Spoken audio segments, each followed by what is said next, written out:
Fala pessoal, mais uma quinta-feira e agora mês de julho, mais do que especial. Esse aqui é um episódio que vai ficar marcado não somente na história do PantaCast, mas na história da TL do Brasil, hein? Então quero te convidar, você que tem interesse em ser criador, contribuir e apenas contribuir no crescimento. Você não quer ser criador, mas não quer ser nada, mas quer fazer parte dessa construção de uma raça no Brasil.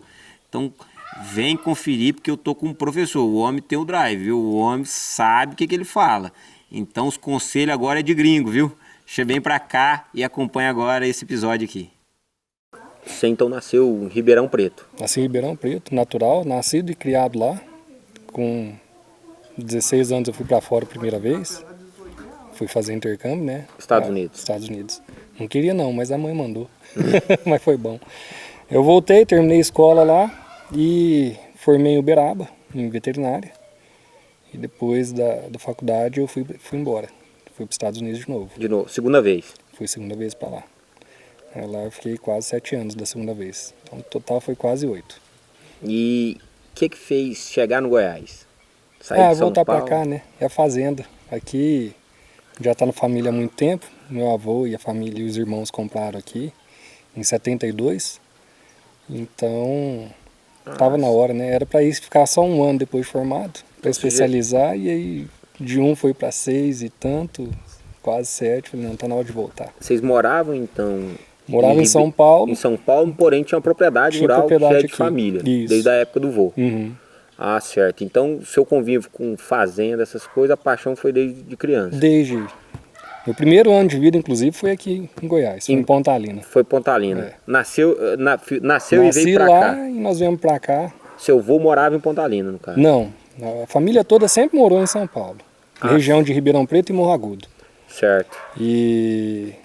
Mas aí a vida acontece, né? Meus pais mudaram pra cá, depois mudaram de novo pra São Paulo.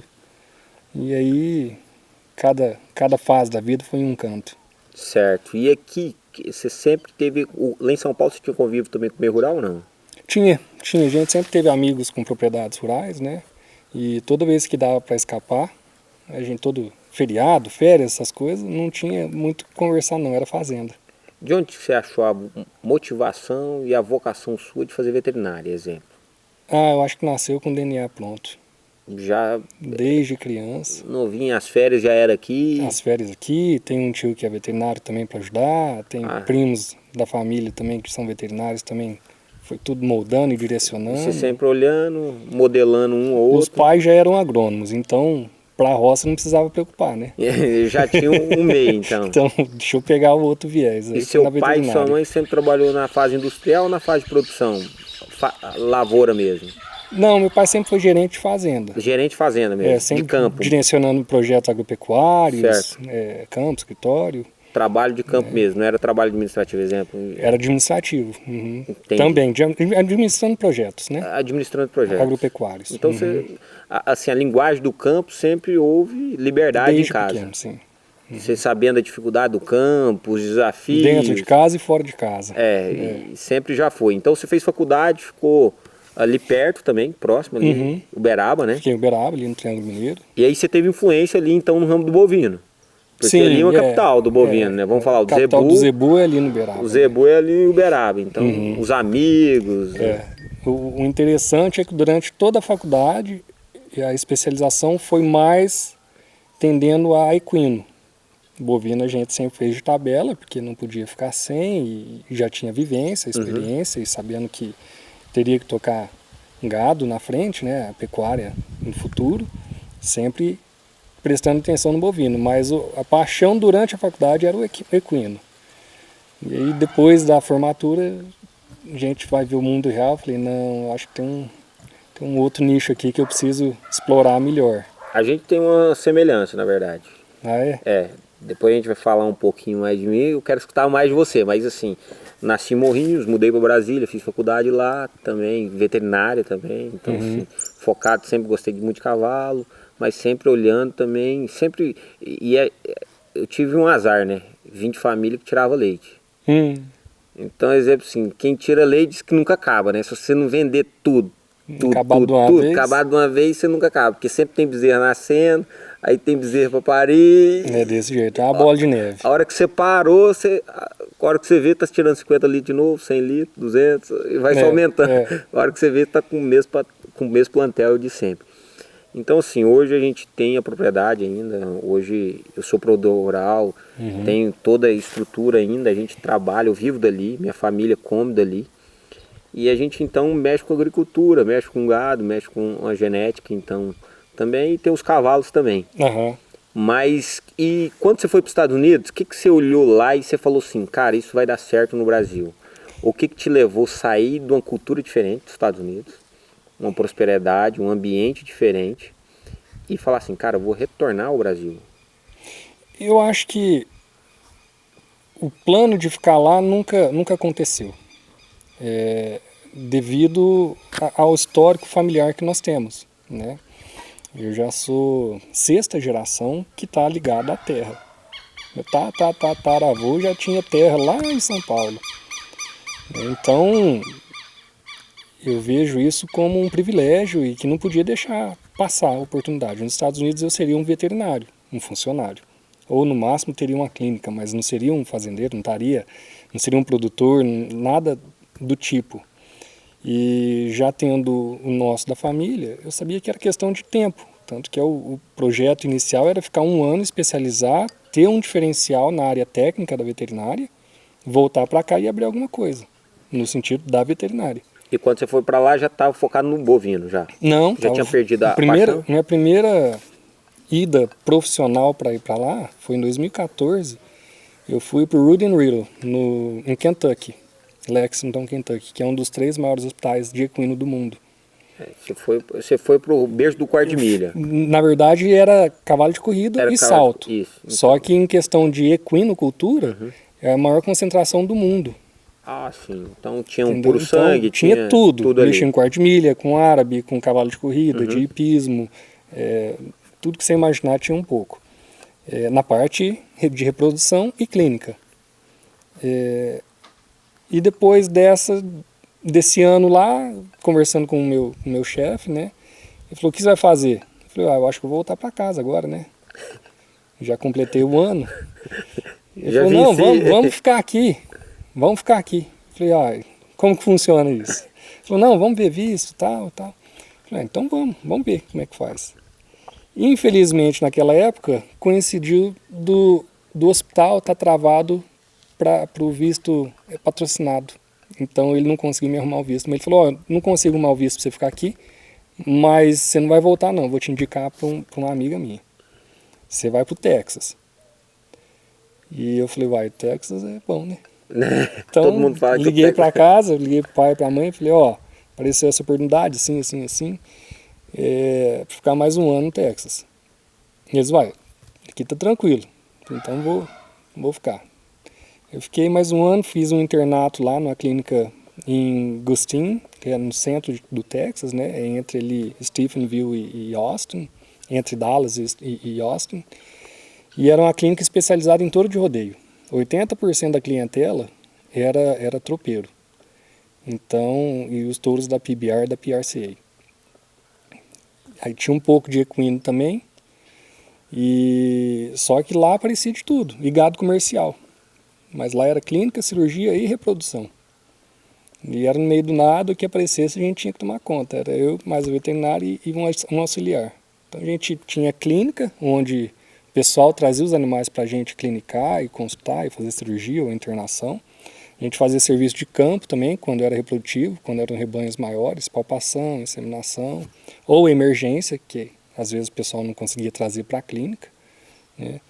Então foi uma grande escola, trazendo de volta eu para o bovino, né? A gente fazia na faculdade, no ano de Kentucky foi exclusivamente equino, e aí lá no Texas eu vi essa oportunidade de ficar mais específico, ficar mais completo no bovino, porque a escola lá foi muito boa, todo dia tinha muitos animais, sabe? Era mão na massa mesmo. E aí de novo o pessoal falou, o que você vai fazer agora, acabando o ano? Eu falei, vou voltar ao Brasil, né? Aí eles, não vai voltar não. Eu falei, não, mas eu preciso voltar. Agora não renova o visto. Né? Eles falaram, não, você vai ficar aqui mais um pouco. Mas não é aqui não. Você precisa fazer mais. Eu falei, uai, o que é o próximo estágio, né? O que é o próximo passo nosso? E depois desse internato,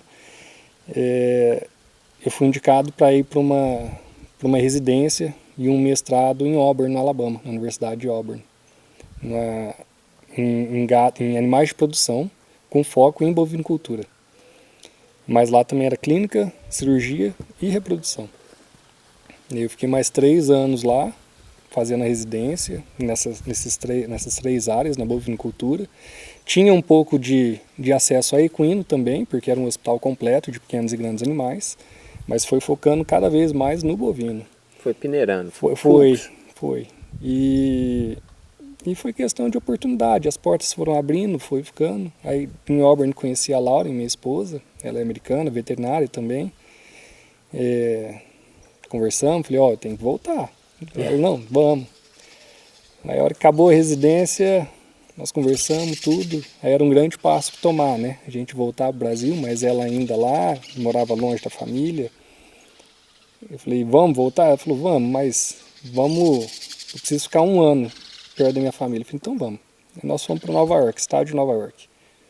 Aí eu fiquei gerenciando um aras, aí eu voltei pro cavalo. E de 1 ano, 1 ano. De ano em ano o negócio foi passando, foi escalando. Foi só de ano em ano. Aí fiquei gerenciando um aras lá, uma hípica. E ela é veterinária, ela ficou trabalhando numa clínica, a gente morou perto da casa da família dela, né? Aí aproveitamos bastante esse ano com a família dela. E a hora que o ano acabou, aí nós voltamos. Não tem mais contrato, renovação não tem jeito não. Nossa, não, tá na hora de voltar. E assim, a gente sabe que você foi graduado, na verdade, né? Você não foi enviado, eu acho que você foi graduado. Obviamente não tinha só você lá. Então tinha várias pessoas que trabalhavam, faziam intercâmbio também. Sim. Só que foi peneirando, né? O primeiro falou, não, você não vai embora. Eu acredito que as portas foram se abrindo, né? Ele não pode ter preguiça de trabalhar. Eu ia te perguntar isso. O que te fez, exemplo assim, abrir outras portas? Qual foi a ação que você teve, principal, que você acha que mexeu com o olhar de quem estava te observando, superiores, supervisores, que falaram, cara, esse cara não pode ir embora. Porque os bons, a tendência é o quê? A gente segurar os bons. Uhum. E foi isso que aconteceu com você. O Júnior, eu acho que nos dias de hoje a mão de obra já é um grande desafio, independente do meio. Às vezes você contratar uma pessoa que não saiba, mas que tenha boa vontade, é muito melhor você contratar uma pessoa que sabe tudo, mas não quer fazer nada. Ou não tem às vezes a responsabilidade, né, aquela didática, aquela responsabilidade de cumprir horário, do combinado, né? Ninguém é obrigado a combinar, mas a partir do momento que você combina, você é obrigado a cumprir.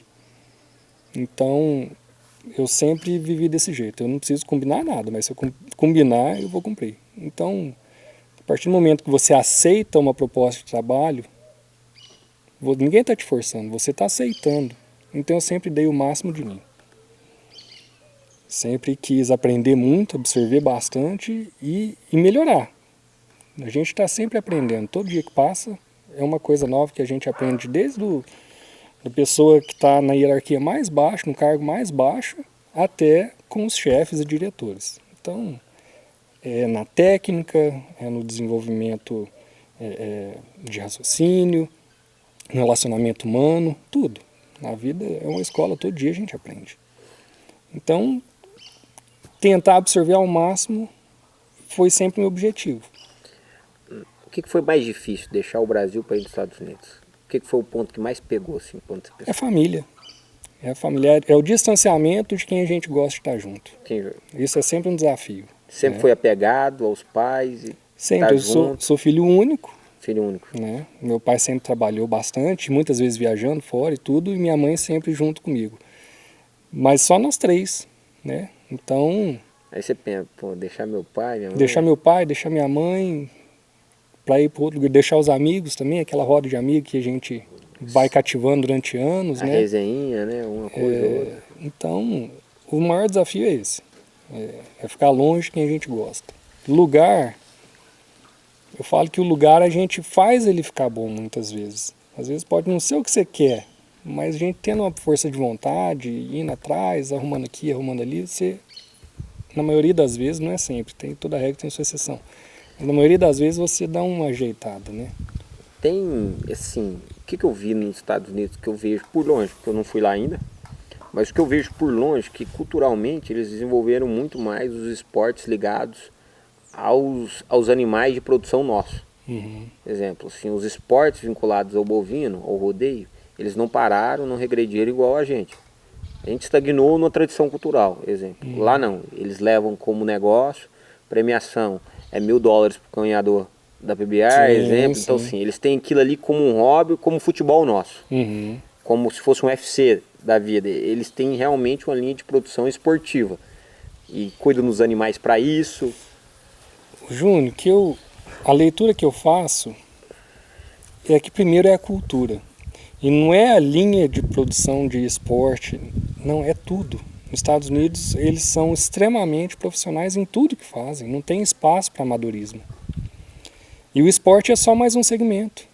O próprio governo, as escolas, as instituições, eles estimulam o esporte, né? Então, o que para nós aqui o rodeio é só nas festas de rodeio, essas coisas, lá nas escolas, em determinados estados, no colegial mesmo, ou até no ensino médio, É o dia a tem dia. o laço como Disciplina. como opção de esporte, o laço, a montaria em touros, a montaria em cavalos. Então isso está entranhado na cultura americana. Eles honram o passado, né? Essa parte do agro está sofrendo no mundo inteiro, da agropecuária. Muitas leis apertando, amarrando de todos os lados, mas lá eles são agro. Do jeito que aqui no Brasil nós somos agro, também esse agro está crescendo, essa indústria, lá nos Estados Unidos já está consolidada há décadas. Então tem esse reconhecimento, né, de honrar o pessoal que vem do campo, do produtor rural. E não colocar ele como um vilão. Não. Mas Pelo sim, também contrário. um dos heróis da nossa Da sociedade. mesma forma que lá tem o patriotismo espalhado no país inteiro, você vai andando na rua, num bairro de casas, as casas têm a bandeira dos Estados Unidos hasteadas. Ou nos prédios, tanto comercial quanto governamental, eles são patriotas, né? Tanto com a bandeira dos Estados Unidos, que representa a nação deles, o estilo de vida, o American Dream, né? Todo aquele conceito americano. Eles são tão patriotas que também honram a vida do exército, a vida militar, né? Da marinha, da aeronáutica, tudo. E também a agropecuária. A base dos Estados Unidos é família e religião. É tal o sucesso, né, da nação. Sim. O sucesso da nação está pelos princípios que ela pauta o crescimento dela também. Né? Justamente. Então a gente vê aí por que é uma nação próspera também e respeitada. Né? Claro. Onde a gente fala da América, você já vem na cabeça o quê? Não é o continente americano. Não, os Estados Unidos é o número 1, né? Então assim, é o número 1. Quando a gente fala no mundo inteiro, a América, então sonho americano, né? Uhum. É onde? É os Estados Unidos. E aí esse maior desafio seu indo para lá, então, foi a distância. E eu sei que um dos maiores desafios voltar é a diferença cultural. Justamente. Diferença de recursos. E diferenças, exemplo, de potencializar as coisas, né, na verdade. Então, sim, entre esses desafios, quando você chegou aqui no Brasil, que você olhou a realidade, falou, rapaz, o que eu tô fazendo aqui? Ou não chegou a esse ponto extremo assim? Não chegou. Eu acho que a dificuldade de voltar foi achar qual seria o segmento que eu iria dar continuidade. Se eu atuaria como profissional da área de formação, como médico veterinário, ou se de fato iria voltar para dentro da porteira e ajudar nos negócios da família, ou se ia inventar alguma coisa nova, ou esse foi o grande desafio. O grande desafio. Não foi uma dificuldade, mas foi assim, o que eu vou fazer? O que pode dar certo? Né? E o que te levou a acertar, tipo assim, a seguir esse caminho? Você teve um conselheiro, você teve alguém para te orientar? Foi pesquisa mesmo de mercado ou foi coração? Não, foi coração. Foi coração, foi paixão. Conversando com a esposa? A A raça que hoje a gente cria, o Texas Longhorn, foi uma paixão desde criança, que a gente via em filmes, em vídeos, essas coisas. E estando nos Estados Unidos me deu a possibilidade, a oportunidade de estar junto desses animais. Então eu conheci criatórios, trabalhei com esses animais e sempre quis trazer para o Brasil, desde o primeiro ano que eu fui. Sempre quis ter um Longhorn de enfeite na porta de casa. Paixão. Igual você falou do cavalo, que a gente gosta, que é apaixonado, tudo. Eu gostava desses bichinhos de chifre diferente, chamava atenção, sabe? Uhum. E quando eu vi a oportunidade de ter, de crescer um pouquinho, eu acho que esse é o caminho. Vamos focar nisso. Então, indo na contramão de muitos que me falaram, ô, você é louco, não mexe com isso não, isso aí, o mercado é sem chifre, o que você está procurando com um animal de 2 metros de chifre? Eu falei, não, deixa eu. Um gabiru chifrudo? Não, o que você vai mexer com chifre? Todo mundo está discornando, você está vindo com chifre? Você está querendo chifre? Eu falei, não, gente, deixa eu. E na verdade, sim, a gente sabe, e aí hoje você é vice-presidente da associação. Justamente, em 2019, quando eu retornei em outubro de 2019 para o Brasil, e antes de retornar, eu já vinha estudando o mercado aqui no Brasil, legislação, como é que fazia para importação e exportação de material genético, todo esse meio. E eu percebi que à distância o negócio não estava fluindo. Eu lá dos Estados Unidos fazendo contato aqui no Brasil, com a aduaneira, com o governo, não estava fluindo. Eu falei, não, bom, então pelo menos eu vou fazer o seguinte, eu vou pegar tudo que eu tiver de conhecimento, fiz um manual para mim mesmo, né, histórico racial, padrão racial, mercado, genéticas, linhagens, isso eu vim estudando já durante o prazo dos Estados Unidos. E voltei para o Brasil e foi aí que eu falei, não, agora eu cheguei aqui, vamos começar a bater nas portas, né, como é que a gente faz para importar? Para importar precisa reconhecer a raça. Como é que faz para reconhecer a raça? Precisa disso. Então, pegando todo aquele material que eu já tinha armazenado ao longo de alguns anos... E não existia ainda associação aqui? Não tinha associação e nem a raça era reconhecida pelo Ministério. Você é pioneiro. Nós fundamos um grupo, né? Então, juntamos um grupo. Você faz parte do pioneirismo da associação. Sim. Eu sou um dos sócios fundadores, nós tivemos 20 sócios fundadores. Em 2019 nós entramos com um pedido para reconhecimento da raça junto ao Ministério, né? E foi reconhecido em dezembro de 2019. Então nós tivemos, foi bem rápido, foi bem dinâmico o processo todo. Tinha gente que estava tentando fazer isso há anos. Nós conseguimos entrar, batendo na porta certa, na hora certa, no lugar certo, com o material certo. E em questão de 2 meses a raça estava reconhecida pelo Ministério. No início de 2020, nós começamos a fazer um grupo de quem gostava da raça. A gente já tinha um grupo no WhatsApp que começou com 3 pessoas. Nessa época, quando nós começamos a fundar a associação, já éramos uns 15. E fundamos a associação, fizemos estatuto, tudo em 2020. Em 2021, nós tivemos 4 técnicos habilitados para registrar esse gado aqui no Brasil. Eu estava no meio dos 4. Eu estava aqui em Goiás, tinha um no Paraná, um em São Paulo e um em Minas. Só que pelo fato de estar na associação, ter sido um dos sócios fundadores e ter conversado com praticamente todos os criadores, antes de tudo, me abriu as portas para poder estar indo na casa desses criadores para registrar o gado deles. Então, em 2021, 22, 23, eu rodei Goiás, Minas, São Paulo, Mato Grosso e Mato Grosso do Sul registrando gado. Apesar de sermos 4, o pessoal falou, Humberto, você está na associação, você já conhece fulano, já conhece ciclano, já fez aquele networking, e aí foi crescendo. Até o momento que eu falei para o pessoal, gente, vamos contratar mais gente, vamos começar a setorizar que o negócio não está rendendo, precisa de mais. E hoje nós somos 6, e eu fico mais na região aqui centro-oeste.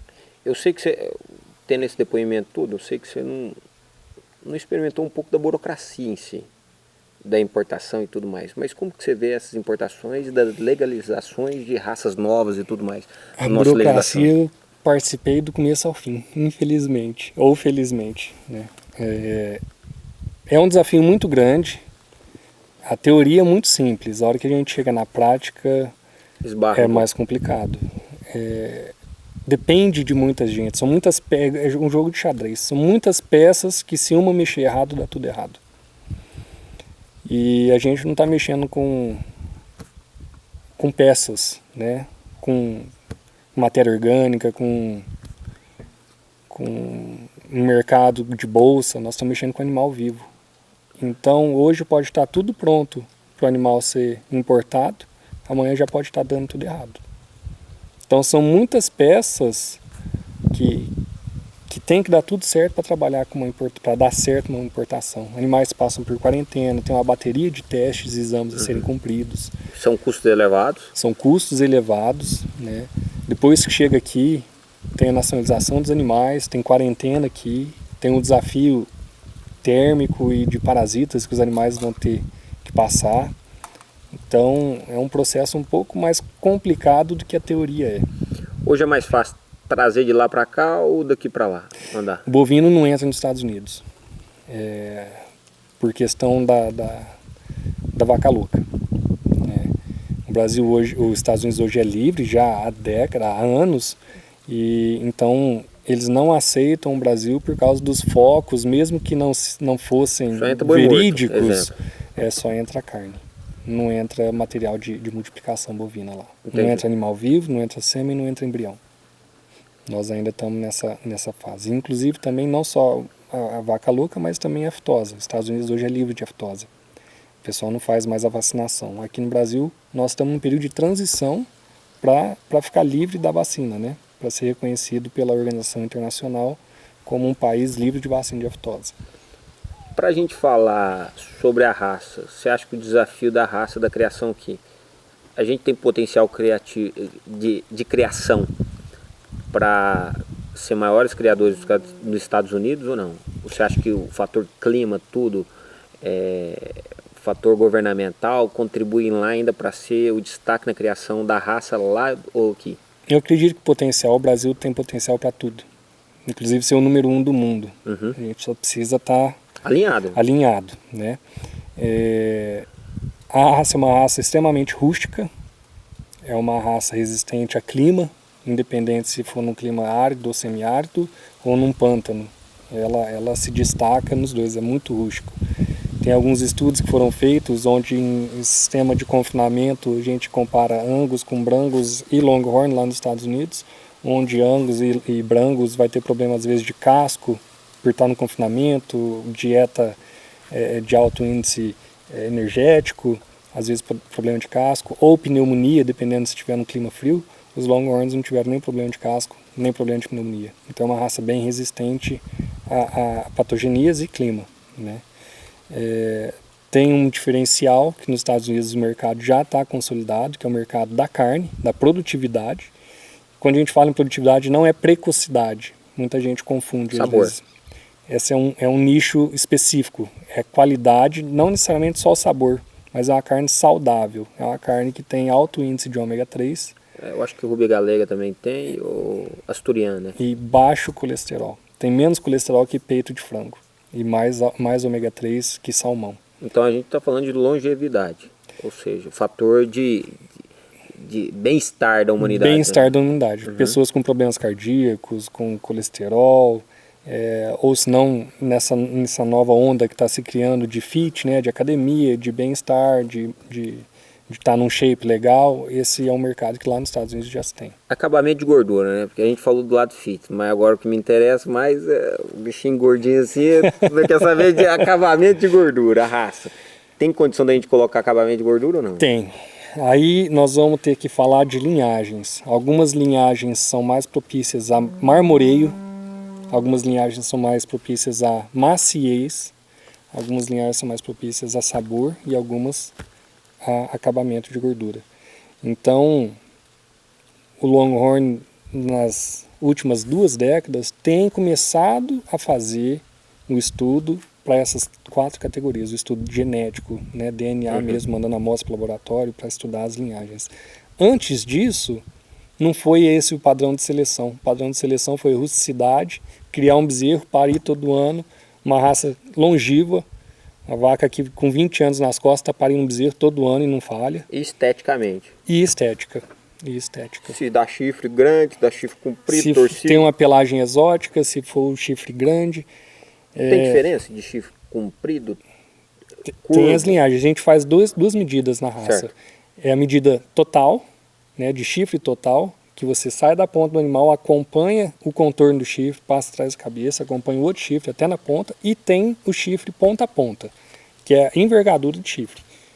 Quanto que o animal tem de uma ponta a outra. Exemplo, esse aqui, às vezes, a medição dele, quando vai na linha, às vezes pode ser maior do que aquele ali. Justamente. Só que O mercado hoje está valorizando mais o ponta a ponta. ponta a ponta. Ou seja, aquele lá, mais uma Justamente, distância esse maior. está mais aberto do que aquele. Aquele sobe um pouquinho mais. Entendi. Tá?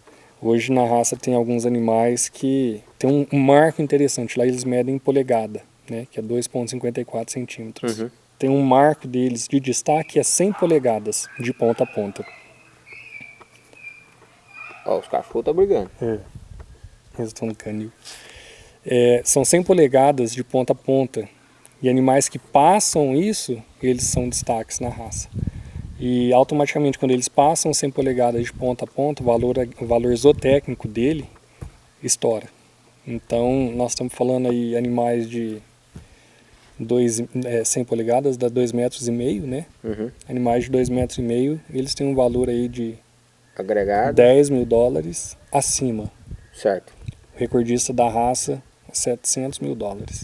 E na verdade, sim, o valor não morre enquanto vida, né? Depois que morre, ainda tem. Depois que morre, valor tem de a crânio. carcaça, E crânio. né? E o crânio. O crânio muitas vezes vale mais que a carcaça, inclusive. Certo. Exemplo, um que vai passar os 2,5 metros.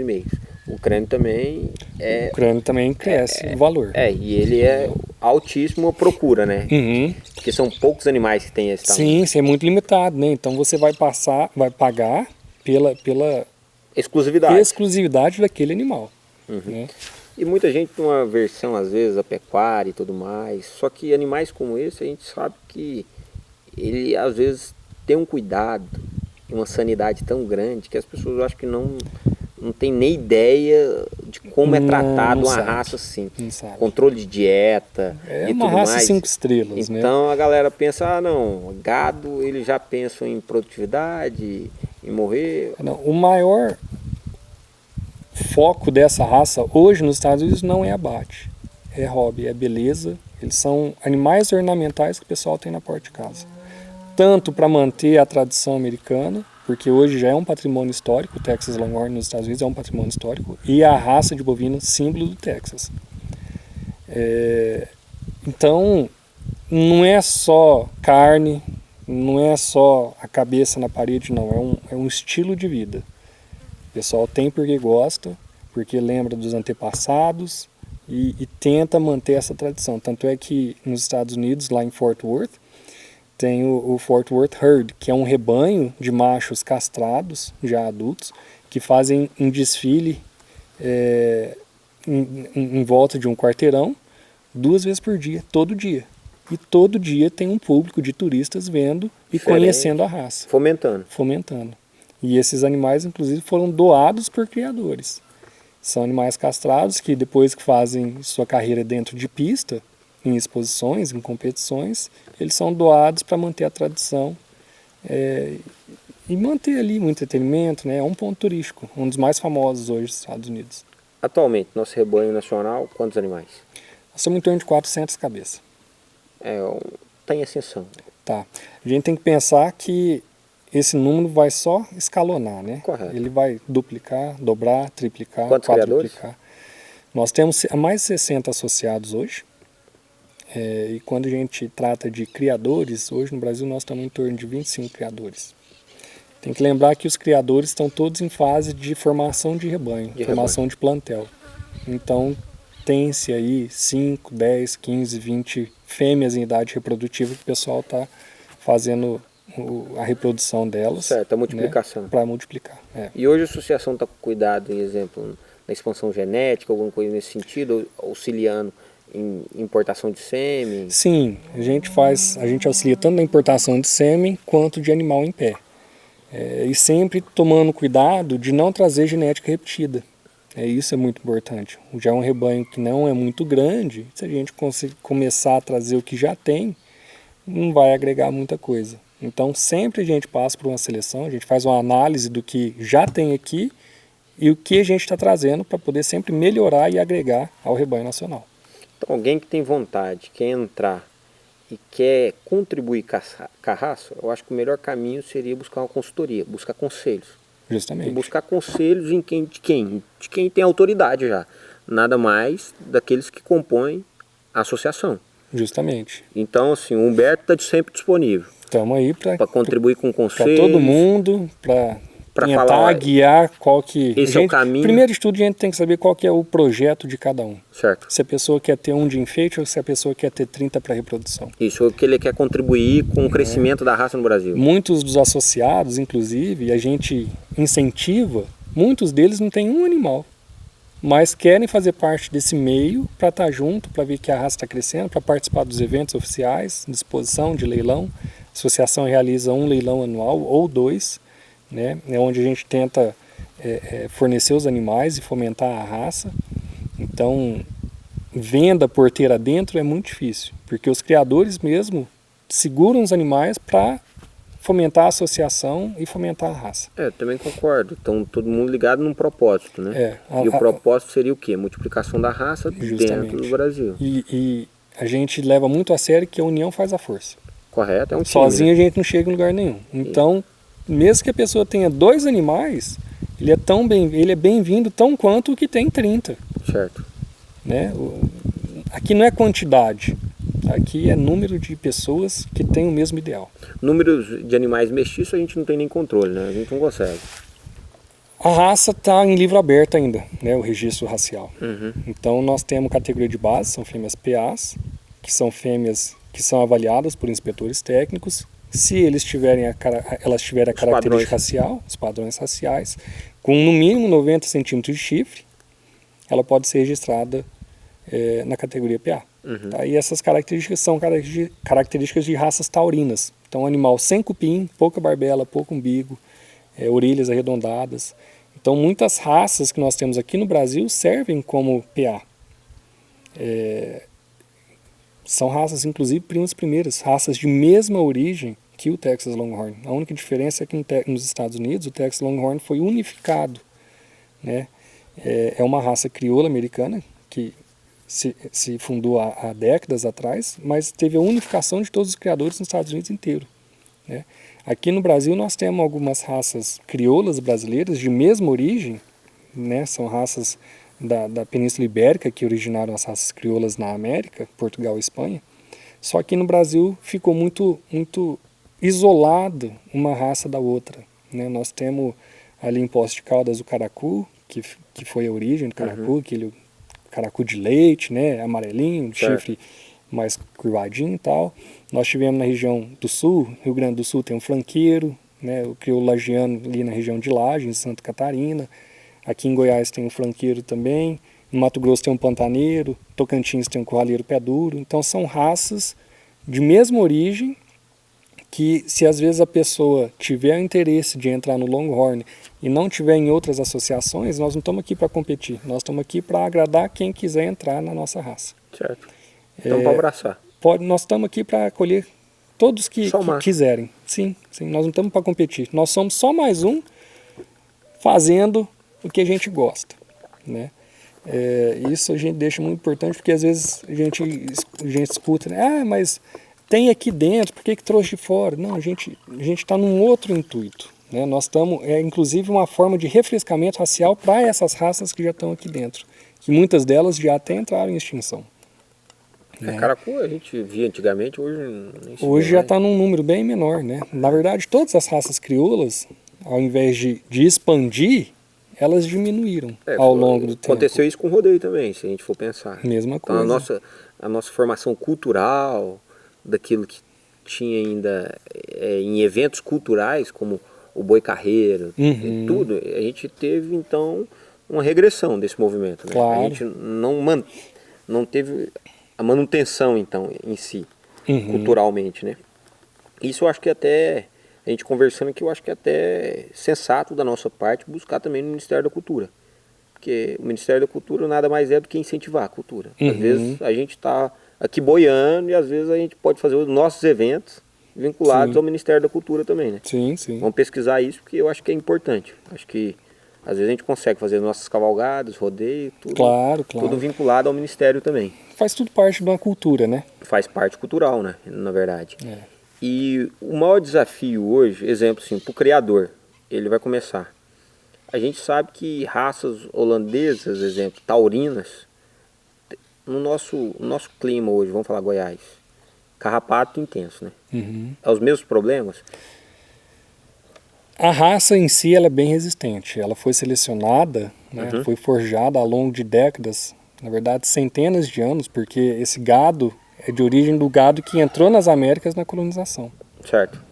Então é um gado rústico, é um gado que durante 200 anos ele teve seleção natural, não foi seleção dirigida.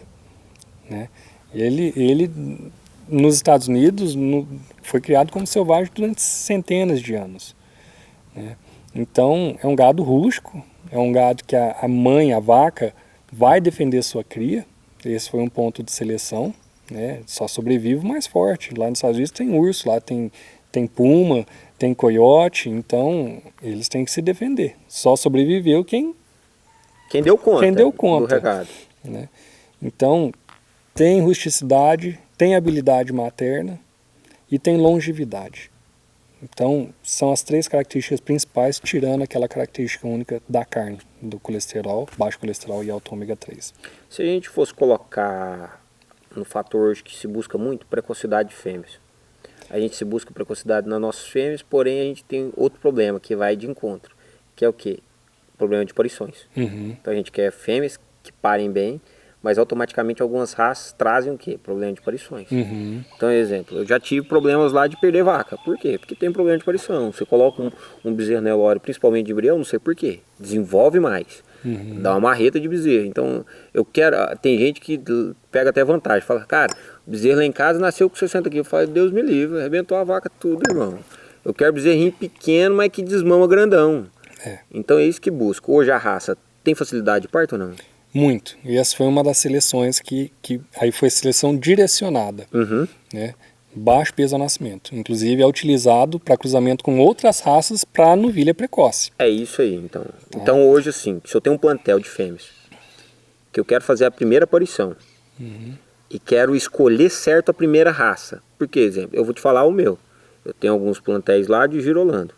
Para mim não sacrificar as minhas fêmeas de girolando, o que eu quero? O tirador de leite quer falar assim, rapaz, quanto mais tempo, mais cedo eu tirar leite dela, mais cedo ela se paga. E quanto mais tempo ela ficar dando leite, mais ela dá o retorno dela também. Então sim, o que eu quero buscar na minha fêmea? Ela pagar a conta dela mesmo. Isso que é a precocidade. O mais rápido. Só que eu vou colocar o quê? Pera aí, se eu colocar giro, às vezes... Se eu colocar Nelore, piorou. Então eu vou colocar o quê? Vou colocar Angus. Mas você vai colocar Angus na sua fêmea. É porque eu não estou pensando em bezerro, eu estou pensando em precocidade da mãe. Por isso que é muito de criador para criador. O raciocínio, né? Sim. Então o meu raciocínio como criador pequeno, que eu quero formalizar, exemplo, assim, uma precocidade produtiva da mãe, seria então animais ideais. Que eu posso, às vezes, nem sempre pela inseminação, pode ser embrião. Então a gente pode fazer, começa-se um novo mercado. Um mercado de quê? De embriões para fomentar o quê? Precocidade de fêmeas. Claro. E como que é hoje a comercialização? A associação está aberta a isso? A comercialização de embriões? Como está sendo Não, a feito? associação ela tende a ficar um pouco fora da parte comercial. Sim, ela é mais fomento racial. Fomento racial. A parte comercial, a parte se comercial organiza entre aí vocês. entre os criadores, justamente. Nós técnicos às vezes direcionamos o comprador, o cliente, né? Se a gente não tem aqui, nós vamos indicar o fulano. Se o fulano não tiver, a gente sabe que o ciclano pode ter. Então, vai muito de tentar atender o que o cliente procura. Em questão de embriões, é uma coisa que a gente nunca pode esconder. A raça não se destaca em produção de embriões. É o maior desafio hoje da raça, é a multiplicação por embriões. Certo. Tá? Ela é extremamente fértil na monta natural e na inseminação, mas quando a gente começa a falar em técnicas de desenvolvimento bovino por embrião, já começa a ter um desafio. Às vezes até pela rusticidade, nós não sabemos. Seleção, rusticidade, tudo isso. E não só aqui no Brasil, também é uma característica nos Estados Unidos. Tá? Então, uma coisa que a gente alerta aos que estão entrando, às vezes a pessoa fala, vou comprar uma vaca e vou aspirar ela todo mês. Vou fazer um rebanho em cima dela. Eu vou falar, boa sorte, mas acho que não vai dar muito certo. Porque realmente não é esse o foco da raça. E não foi selecionado para isso. O desafio é muito grande. Nós estamos ainda fazendo trabalhos. Tinha muita gente que já tinha posto muita Justamente. Nós estamos fazendo alguns trabalhos, né, na reprodução para tentar achar. Alguns resultados são melhores que outros, mas ainda o desafio é grande. Entendi. Você não sabe se às vezes tem a ver com qualidade de sêmen, porque a gente fica viajando, né, nas situações. Exemplo assim, ó. A gente mexe com cavalo, reprodução de equina, a gente sabe, tem sêmens congelados, tem cavalo que não vai em sêmen congelado. Tem cavalo que vão ter uma taxa de assertividade, uma taxa de aproveitamento se for um sêmen a frisco. Sim. Então tem égua que já também não prenha se for sêmen congelado. Às vezes tem uma dificuldade maior se não tiver, então assim, sem problemas reprodutivos. No Longhorn é a fêmea. É a fêmea. É a produção de folículos, é a produção de ócitos, é a conversão de ócitos e depois da conversão é emprenhar mesmo a receptora ou a doadora. Entendi. Então todos os números são abaixo do que é a média nacional aí quando se fala de embrião. Certo. Tá? Então o foco dela não é embrião, é muita inseminação, natural, é mononatural. E o trabalho devagarzinho Justamente. Boa, então. Né, começando às vezes com um lote de vaca PA e você vai apurando, porque em 3 gerações você chega no PO. Nossa associação, programa nosso evolutivo de genealogia, você começa no PA, vamos considerar sempre o touro PO. Uma vaca PA com touro PO vai gerar o PC1, que é a primeira geração. Certo. Uma fêmea PC1 com touro PO vai gerar o PC2, que é a segunda geração. PC é o puro controlado.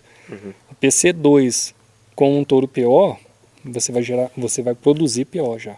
Então é PA, PC1, PC2 e PO. Então vamos falar só para esse grupo agora, esse material é focado para aquele cara que vê uma vaca no pasto dele. Tem as características faciais taurinas e o chifre dela de ponta a ponta dá 90 centímetros. Não... Esse cara pode ter a oportunidade da vida dele, que é abraçar com o crescimento da raça. Justamente. Não preciso ser TL, que é o Texas Long. Não. Eu só preciso ter a boa vontade de fazer um trabalho com ela acompanhado para ser PC, PC2 e PO. E PO, justamente. Então é essa oportunidade do homem do campo hoje. Se ele tem uma vaca chifruda que ele gostava, não vai servir porque é zebu, não é taurino. Então eu posso ter uma vaca com padrões taurinos de 90 centímetros, eu tenho a oportunidade de começar com a raça agora. Sim, e a gente sabe que desde que ela não seja registrada em nenhuma outra associação. Isso, e a gente está falando o seguinte, tem validade essa oportunidade. Justamente, em breve não sabe quando o livro vai fechar, igual toda associação. Igual toda associação, toda criação. Isso aí nada mais é do que um incentivo para a nossa criação estar crescendo. Fazendo uma base de rebanho para o Texas Longhorn, que esse é outro potencial que a gente acredita. Não só na importação do animal, do Texas Longhorn, puro de origem, lá dos Estados Unidos que a gente traz para cá, não. Aqui nos Estados Unidos nós temos um potencial muito grande. Porque aqui no Brasil, muitas vezes, quando a gente compara com o mercado do Texas Longhorn nos Estados Unidos, lá é hobby, lá é só a beleza. Então, não necessariamente a pessoa está preocupada em tamanho, em carcaça, em posterior, em aprumo. Aqui no Brasil, o produtor não consegue ter um animal só por ter. Ele tem que dar retorno. Então a seleção no Brasil já tá na cultura. É fazer um animal, se for corte, é um animal de carcaça. Ele tem que ter carcaça. Se for um animal de leite, ele tem que ter leite. Então, tendo essa base de um animal de produção, que entra nas características da raça do Texas Longhorn, com carcaça, com habilidade materna, com docilidade, misturando com a genética americana, a gente aposta que é um grande futuro. E quem sabe no futuro, quando as regras sanitárias, né, os quesitos sanitários já ficarem resolvidos, às vezes a gente consegue até voltar o Longhorn para os Estados Unidos com linhagens brasileiras. E agora minha cabeça vem bagunçando assim, sabe? Eu não tenho essa raça taurina, não tenho nenhum animal taurino. Então não tenho animais com chifre, mas eu tenho a possibilidade de comprar um sêmen e fazer, às vezes, em alguma raça que eu tenho possibilidade. Usando um touro, qual que é a chance, você tem essa estatística, qual que é a chance de eu ter um bezerro ou uma bezerra que possa ter um chifre de 90 centímetros? Júnior, essa é uma pergunta com muitos fatores. Uhum. Se a gente não tem taurino, nós vamos ter zebuíno. Certo. Né? No zebuíno tem algumas raças que São eu roxos, não né? vou encorajar a começar, que é o gir e o guzerá. Muita gente fala, mas tem chifre. Mas Pra cima. transmitem características raciais que Zebuínos. demora 2, 3 gerações para você conseguir tirar. Correto. Orelha grande, Orelha cabeça, e o formato, chanfro e o chifre, a crânio, cabeça, o crânio, formato da de cabeça. crânio, isso. Então, tem algumas raças que você vai levar mais tempo para poder chegar num padrão taurino. E essas duas são as que mais têm o maior. Elas são mais fortes nessa característica de herdabilidade. Elas herdam muito, elas transmitem muito esse crânio e essa orelha. Eu vou então além. não seria muita opção. Se a gente tivesse pequenos produtores leiteiros, se tivesse um incentivo, vamos falar do governo, do estado. Acredito que a gente tem um privilégio de ter um governador aqui hoje que às vezes incentiva muitas áreas. E às vezes vão falar que a gente tem, então... Às vezes a gente conversa até com o Sérgio aqui, e ele vai lá na FAEG, lá com a gente, e fala, não, vamos ter um incentivo então do estado agora. E a gente monitora produtores de leite. A gente sabe que produtores de leite, especificamente, vamos falar 70% dos produtores de leite. Ou vai mexer com holandês, ou vai mexer com girolando, ou vai mexer com gir. Não tem muita variedade nossa aqui. Então, no holandês, possivelmente poderia ter um animal PA. Eu poderia produzir um animal PA. Desde que tenha os seus 90 centímetros, isso, né? Mas tem uma possibilidade de eu inseminar as minhas fêmeas. Seria mais fácil você chegar num PA a partir de um holandês do que num gir ou num guzerá. Num guzerá.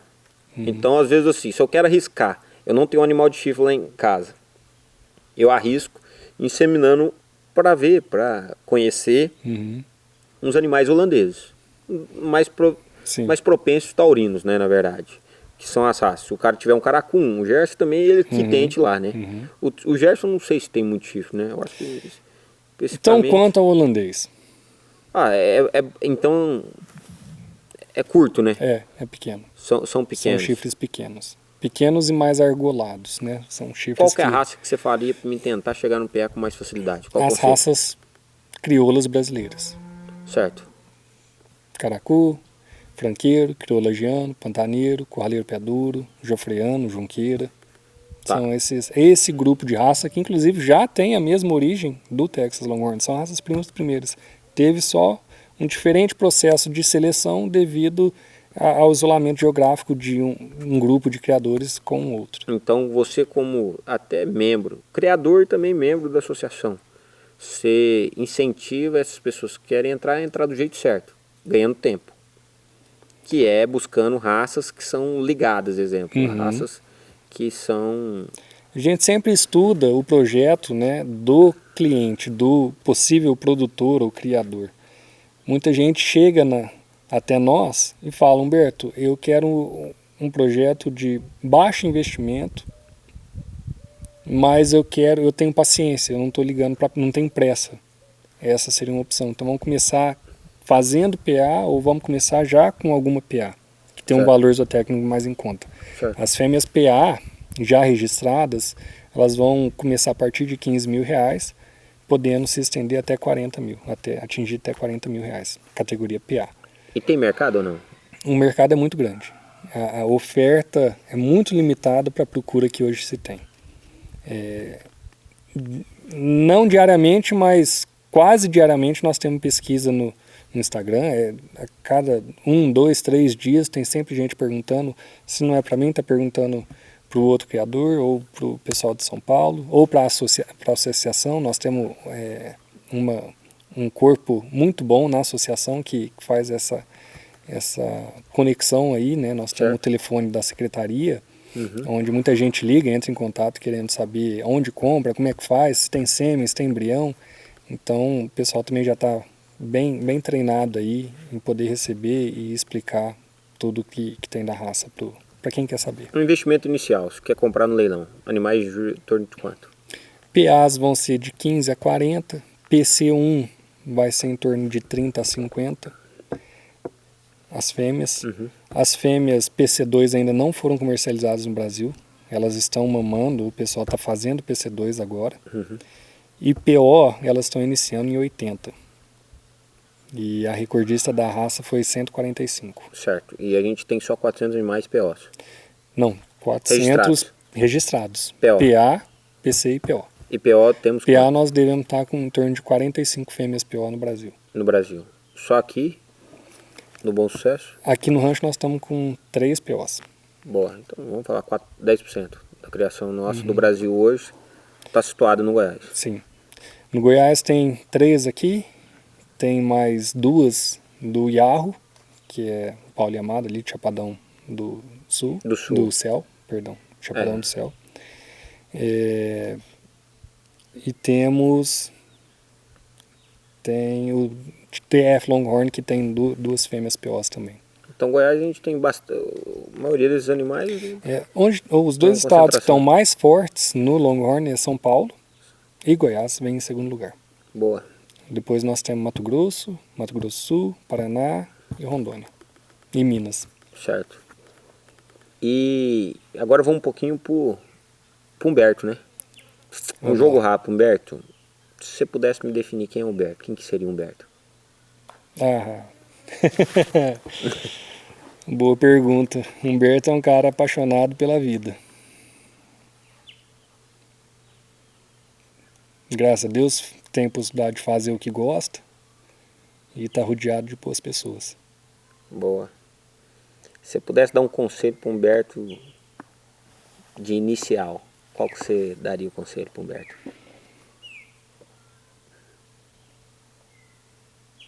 Boa pergunta. Acho que às vezes ser menos teimoso.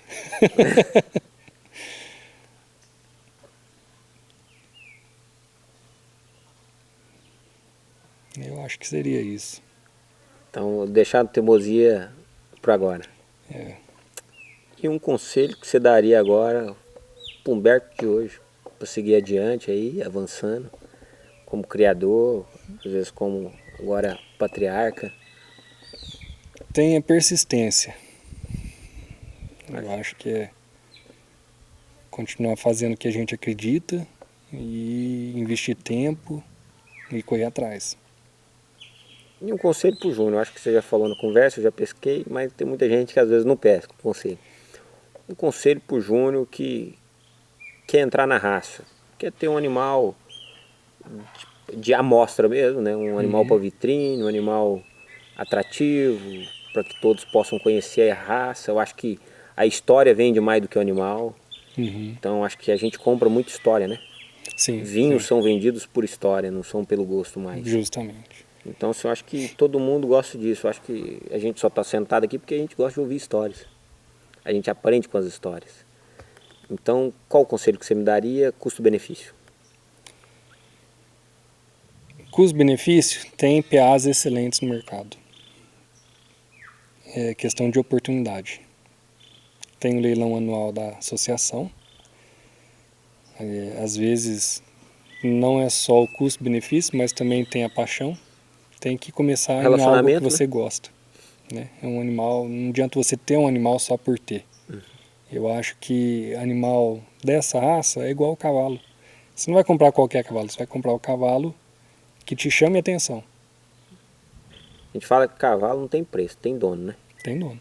Então, tipo assim, se você gostou, você vai comprar. Se não gostou, não compra. Essa raça é do mesmo jeito. Tem gente que gosta do animal vermelho sólido e tem gente que fala, eu não quero um animal vermelho sólido, eu quero um animal pintado. É da mesma forma. É, interessante. E a gente tem animal para todo mundo. Tem de tudo, tem tudo quanto é cor, tudo quanto é tipo de chifre. E eu conheço algumas pessoas já, em volume. Se eu conhecer, bater o olho e ver que uma vaca tem mais de 90 centímetros de ponta a ponta, tem os padrões sociais taurinos, quanto que eu gasto para fazer registro dessa fêmea? você vai entrar nas duas associações. A associação promocional, que é a Abralho, e a associação que tem a delegação da raça, que é a NC Ardiboculares, que é lá do Rio Grande do Sul. O passo de entrada para a Abralho, R$500. Tem anuidade de R$300 e a NC... Ó, que quem tava... Tô falando dos custos, né? Dos custos. R$500 então? R$500 é a joia de entrada na Abralho e R$300 é a anuidade. Essa joia de entrada da Abralho, ela vai bonificar você com um cadastro de criador da ANC, que é um valor de entrada também, mas a joia de entrada da Abralho vai bonificar na ANC. A ANC tem trimestralidades de R$170, tá? Por ano então vai dar seus 600... 520, R$550, mais ou menos. E aí, a parte de custo do técnico, o técnico cobra um salário mínimo por diária, mais o quilômetro rodado, Certo. e R$20 por fêmea inspecionada e registrada. Certo. Não é um preço, quem tá acostumado com o cavalo, Não. não é um preço exorbitante. No próximo passo, quando é PC, é obrigatório fazer exame de DNA, tá? Fazer parentesco, pai e mãe, Exatamente, para ficar mais fácil depois. para ter um controle, né? Uma Fechar o genealogia, depois tudo. E o PO da mesma forma, fazendo DNA, pai e mãe. Certo. E aí a parte burocrática é como qualquer outra associação. Você faz comunicação de cobertura, né? Depois faz comunicação de nascimento, ou se tiver alguma coisa de óbito, né? E é isso aí, não tem nenhum segredo não. Peguei uma oportunidade de negócio aqui. Aí, ó, Tem muito campo de oportunidade de negócio. justamente. E assim, de valorização de animais que você compra a preço de pauta. Uhum, E o limite a gente tá falando lá em cima. justamente. Então assim... A partir do momento que a gente tem um registro do animal, e é barato. a gente sai no valor comercial, Isso. né? E a gente multiplica por 3 ou 4 vezes o valor daquele animal a partir do momento que ele ganha um registro Texas Longhorn. E correto. isso não sou eu que estou falando, é o mercado que está mostrando. Nós já tivemos 4 leilões oficiais da Abralho. E tem procura. E tem procura. A gente evita de vender dentro de casa, porque é aquela união da associação, né? Nós temos que fomentar a associação, Correto. temos que fomentar a raça, e nada melhor do que um leilão anual para fazer isso. Correto. Então a gente guarda os animais para vender nesse leilão. E então é mais boa. Isso aí eu tô saindo aqui com algumas lições e com oportunidade de negócio agora pro ramo. Pra você chegar, observar, olhar e falar, opa, peraí, a gente tem uma oportunidade de negócio nesse animal aqui. Então, boa, isso aí já enxerga muita coisa. E aí eu queria te agradecer a confiança, primeiramente, de você ter me recebido na sua casa. Assim, a disponibilidade de sempre a gente sempre conversando no telefone, de você dando retorno. Então isso aí, sou grato pela sua vida. Quero te falar que você tem um companheiro ali no Morrinhos também, o que você precisar, estou à disposição sua em te servir. Obrigado. O que você precisar também, falando, rapaz, eu estou precisando disso aqui para a gente auxiliar no crescimento da raça, nós estamos juntos. Então não só o Humberto, como a Abralho também pode contar com a gente. A gente é um time e esse time a gente estamos buscando crescer. Acredito que se os Estados Unidos é referência, nós temos que trabalhar para o Brasil misturar. O nosso segredo, às vezes, não é ganhar, mas misturar. Nós temos que misturar com os bons. Então, tem que olhar e tentar absorver, né? Isso, então a gente já tem um professor à altura aqui, que é você, um especialista que viveu a cultura lá, sabe de tudo lá, então acho que sim, o Brasil ganha muito com isso. E a gente só tem isso pelo seu coração patriota. Que a gente sabe que a América, às vezes, é o sonho de muitos. E você nunca deixou essa vontade de ficar no coração. Acho que então tem um propósito de você aqui no Brasil. Então a gente é olhar, ver para que é esse propósito e saber aproveitar o máximo desse propósito. Correr atrás dos sonhos, né? Então sou grato a isso, é uma amizade que se inicia e que a gente possa ter relacionamento. Trazer as crianças, conhecer, expandir a raça e ter essa expansão aí. Então só tenho a te agradecer, viu? Obrigado você por todo o tempo, pela disposição de estar viajando e estar aqui conosco. Tamo junto. A equipe, né? Que também está aí Produção trabalhando, nossa, a produção nota 10. E seja bem-vindo, nós estamos aqui de portas abertas. Se estiver passando, vem tomar um café com a gente. E é o início de algo maior, com certeza. Então tamo junto aí. Obrigado. Obrigadão. Um abraço. Satisfação. Tchau, tchau.